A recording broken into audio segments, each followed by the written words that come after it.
జార్ఖండ్లో విద్యార్థుల మీద లాఠీ చార్జ్ చేస్తున్నారు, వాటర్ గన్లు ఉపయోగిస్తున్నారు, బాష్పవాయువు ఉపయోగిస్తున్నారు. మరి ఇక్కడ విద్యార్థులకి మరి దెబ్బలు తగలవా? వాళ్ళకి నొప్పి ఉండదా? వాళ్ళ అమ్మగారు కన్నటువంటి శరీరాలు కాదవి. జంతర్ మంతర్ వద్ద ఎవరైతే విద్యార్థులు చేశారో వాళ్ళవి మాత్రమే మానవ శరీరాల. ఈరోజు రాహుల్ గాంధీ కానీ బొద్దింకులు కానీ గట్టిగా మాట్లాడలేనటువంటి పరిస్థితి, అలాగే ఊరుకోలేనటువంటి పరిస్థితి. వాడు CJP గాడు అభిజిత్ దీప్కే వాడు ఒక పెద్ద పోటుగాడు. మరి ఫోన్ చేసేసి నేను మీకు అండగా ఉంటాను, మా సపోర్ట్ మీకు ఉంటుందని చెప్పేస్తాడు. పెద్ద పోటుగాడు వీడికి బయటికి రావడానికి కూడా తీరుకుండదు. వీడు అమెరికా నుంచి ఢిల్లీ వస్తాడు, అమెరికా నుంచి కన్యాకుమారి వస్తాడు, అమెరికా నుంచి కశ్మీర్ వరకు వస్తాడు.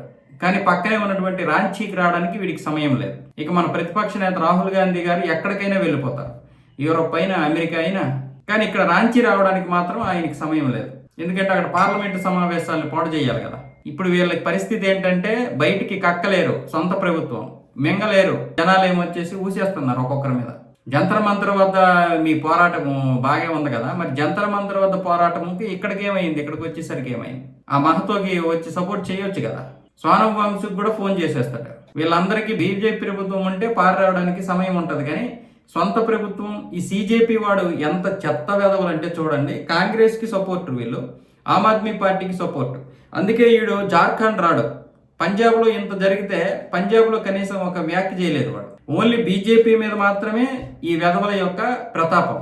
రేపు BJP ప్రభుత్వం పడిపోయిన తర్వాత మన టార్గెట్ అయిపోయింది కాబట్టి మనం హ్యాపీగా మళ్ళీ అమెరికా వెళ్ళిపోవచ్చు.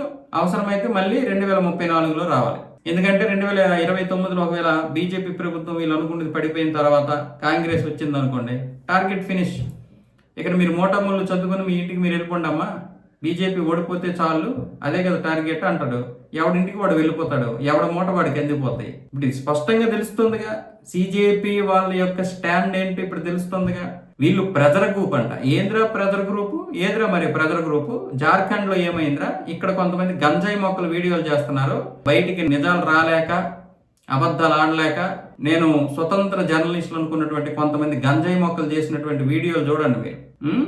ఎంత దారుణంగా ఆ నేహా బోరా అని కొట్టినటువంటి చూపించింది, కానీ ఇక్కడ గంజాయి మొక్క.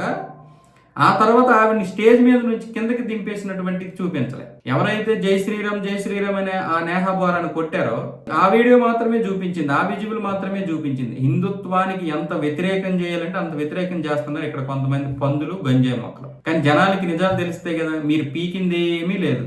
ఈరోజు కాంగ్రెస్ స్టాండ్ ఏంటో, CJP స్టాండ్ ఏంటో స్పష్టంగా తెలిసిపోయింది జార్ఖండ్ దీంతో.